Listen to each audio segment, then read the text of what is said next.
Hello' friends, আমি আজি কথা পাতিম কমনৱেলথ গেমছৰ ওপৰত। কমনৱেলথ গেমছৰ ষ্টাৰ্টিঙৰ পৰা বৰ্তমান সময়লৈ হোৱা ডেভেলপমেণ্টবোৰৰ বিষয়ে আমি আজি জানিম। তেনেহ'লে আহক ভিডিঅ'টো আৰম্ভ কৰোঁ। প্ৰথমতে জানো আহক কমনৱেলথ গেমছৰ কনচেপ্টটো ক'ৰ পৰা আহিলে। অলিম্পিক গেমছৰ পুনৰ্জন্মৰ পিছৰে পৰা কমনৱেলথ ৰাষ্ট্ৰসমূহৰ মাজত এক ঐক্যবদ্ধ কমনৱেলথ ক্ৰীড়া প্ৰতিযোগিতাৰ ধাৰণাটোৰ বিষয়ে আলোচনা কৰা হৈছিল।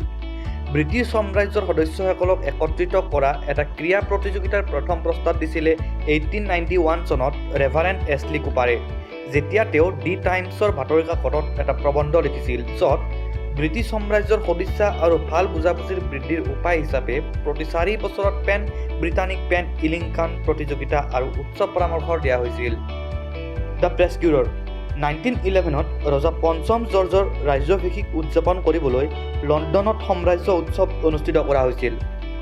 উৎসৱৰ অংশ হিচাপে এক আন্তঃসাম্ৰাজ্য চেম্পিয়নশ্বিপ অনুষ্ঠিত কৰা হৈছিল, য'ত অষ্ট্ৰেলিয়া, কানাডা, দক্ষিণ আফ্ৰিকা আৰু আমেৰিকা যুক্তৰাষ্ট্ৰৰ দলবোৰে বক্সিং, কুস্তি, সাঁতোৰ আৰু এথলেটিক্সৰ দৰে প্ৰতিযোগিতাত অংশগ্ৰহণ কৰিছিল। ৰূপালী কাপৰ ৰূপত এটা ট্ৰফি 2 ফুট 6 ইঞ্চি ওখ আৰু 340 অউন্স ওজনৰ লৰ্ড লৰ্ডছডেনৰ উপহাৰ বিজয়ী দেশ কানাডাক প্ৰদান কৰা হৈছিল।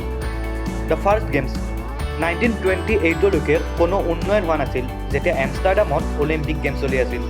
সেই অলিম্পিয়াডত এম্পিয়াৰ এথলেটিকসকলৰ মাজত বন্ধুত্বৰ চমৎকাৰ অনুভূতিয়ে সাম্ৰাজ্যৰ সভাসমূহৰ পুনৰুজ্জীৱিতকৰণৰ ধাৰণাটো পুনৰুজ্জীৱিত কৰিছিল। সেই সময়ত ব্ৰিটিছ অলিম্পিয়াৰ গেমছ নামেৰে জনাজাত প্ৰথম কমনৱেলথ গেমছ 1930 চনত অন্টাৰিঅ' হেমিল্টনত কানাডাত অনুষ্ঠিত হৈছিল। সেই সময়ত কানাডাত এথলেটিক্সৰ ভিতৰত মুখ্য খেলুৱৈ হৈ থকা ৰবি ৰবিনছন এই অনুষ্ঠানটোৰ আঁৰৰ চালিকা শক্তি আছিল। প্ৰথম খেলত 11খন দেশৰ 4জন খেলুৱৈ অন্তৰ্ভুক্ত আছিল। ভ্ৰমণকাৰী ৰাষ্ট্ৰসমূহৰ বাবে ভ্ৰমণ ব্যয় পূৰণ কৰাত সহায় কৰিবলৈ হেমিল্টন চহৰে $30,000 প্ৰদান কৰিছিল।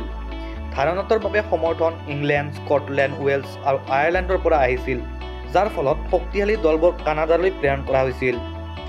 দলবোৰ Australia, New Zealand, Bermuda, British Guiana, Newfoundland আৰু দক্ষিণ আফ্ৰিকাৰ পৰাও আহিছিল। এই সভাৰ অনুষ্ঠানবোৰত ট্ৰেক এণ্ড ফিল্ড এথলেটিক্স, সাঁতোৰ, ৰয়িং, বক্সিং আৰু কুস্তি আৰু লন বাউল অন্তৰ্ভুক্ত আছিল। যদিও কোনো পইণ্ট আবণ্টন কৰা হোৱা নাছিল, গ্ৰেট ব্ৰিটেইনে মুখ্য পদটো পূৰণ কৰাত উপযুক্ত আছিল। অনগোয়িং গেমছ 1930ত হেমিল্টনত অনুষ্ঠিত প্ৰথমখন খেলৰ সফলতাই তেওঁলোকক নিয়মীয়া কৰিবলৈ পৰ্যাপ্ত প্ৰেৰণা প্ৰদান কৰিছিল।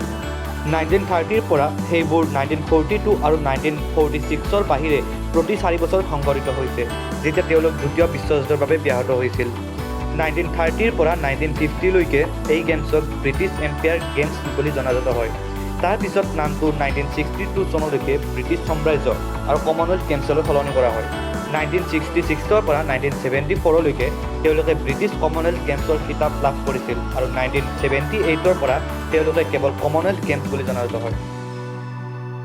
দ্য ফ্ৰেণ্ডলি গেমছ যদিও বিশ্বজুৰি অন্যান্য খেলবোৰ ভৌগোলিক বা জলবায়ুৰ কাৰক যেনে এছিয়ান, পেনেম বা আফ্ৰিকান গেমছ আৰু শীতকালীন অলিম্পিকৰ ওপৰত প্ৰতিষ্ঠা কৰা হৈছে, কমনৱেলথ গেমছ ইতিহাসৰ ওপৰত প্ৰতিষ্ঠা কৰা হৈছে।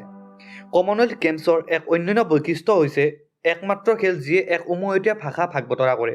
সকলো খেলুৱৈ আৰু বিষয়ে ইংৰাজীত ইজনে সিজনৰ সৈতে বাৰ্তালাপ কৰিব পাৰে, যাৰ ফলত কমনৱেলথ গেমছ দীৰ্ঘদিন ধৰি বন্ধুত্বপূৰ্ণ গেমছ হিচাপে পৰিচিত হৈ আহিছে।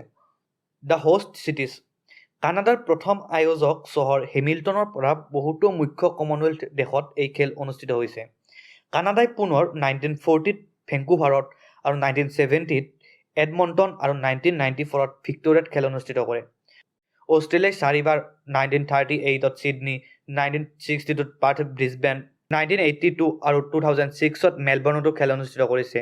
1998ত মালয়েছিয়াৰ কুয়ালালামপুৰত এছিয়াৰ এখন দেশত পোনপ্ৰথমবাৰৰ বাবে খেলসমূহ আয়োজন কৰে। 2010 চনত গেমছ এছিয়ালৈ ঘূৰি আহে আৰু দিল্লীত অনুষ্ঠিত হয়। আৰু আপোনালোকে জানেই যে এইবাৰৰ কমনৱেলথ গেমছ ইউকেৰ বাৰ্মিংহামত অনুষ্ঠিত হৈ গ'ল। এইখিনিয়ে আছিল আজিৰ টপিকটোৰ মূল বিষয়বস্তু, আৰু এনেকুৱা ধৰণৰ ভিডিঅ' পাই থাকিবলৈ চেনেলটো ছাবস্ক্ৰাইব কৰিব আৰু লগ পাম নেক্সট ভিডিঅ'ত।